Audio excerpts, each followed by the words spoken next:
जय जगन्नाथ बंधु आपण किमा आपणक परिवार केही जदि पंचायत राज संस्थार सदस्य अछंती जेपरिक वार्ड मेंबर सरपंच समिति सभ्य बा जिला परिषद सदस्य तेबे आपणक पई एक बहुत बड़ और गुरुत्वपूर्ण खबर सरकार तरफ दिया जाइछि।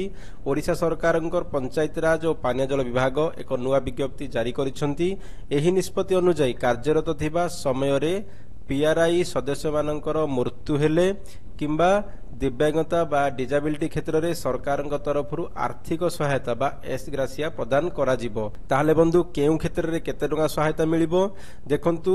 मृत्यु क्षेत्र में जदि कोनोसी पीआरआई सदस्यंकर पदवी रे थिबा समय रे कोनोसी भी कारणरू मृत्यु हुए तेबे तांको परिवारर बा निकट संपर्क को 2 लाख टंकार सहायता राशि मिलिबो।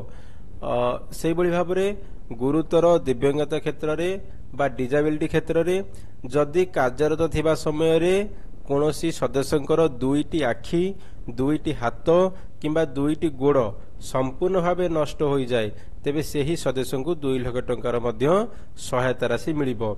एवं आंशिक दिव्यांगता क्षेत्र में पार्शियल डिजाबिलिटी जदि कि होउछंती देखंतु कार्यरत थिबा समय रे जदि गोटिए आखि गोटिए हाथ किंबा गोटिए गोड़ नष्ट होई तेबे सेही सदस्य को 1 लाख टंकार सहायता मिलिबो। तेबे प्रश्न है आसुची एही सहायता पाइबे किपरि। एहार प्रक्रिया बहुत सरल बंधु।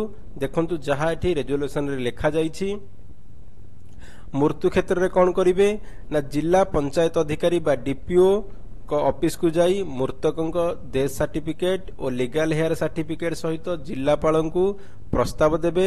जिलापाल माध्यम रे यह पंचायत राज निर्देशकों पाखक जीवो एवं टंका सीधा सड़क परिवार को मिलिबो। एवं दिव्यांगता क्षेत्र रे बा डिजाबिलिटी जदि होउछंती आंशिक ताले पीड़ित सदस्य को मेडिकल सर्टिफिकेट सहित जिला पंचायत अधिकारी को आवेदन करने पड़िबो। एही सर्टिफिकेट को जिला मेडिकल बोर्ड जांच करिबा परे समान प्रक्रिया रे टंका मंजूर हेबो। तो मन रखंतु बंधु एही योजना वार्ड मेंबर ठारू आरंभ करी जिला परिषद सभापति पर्यंत समस्त पंचायत राज सदस्यों पई लागू हेबो।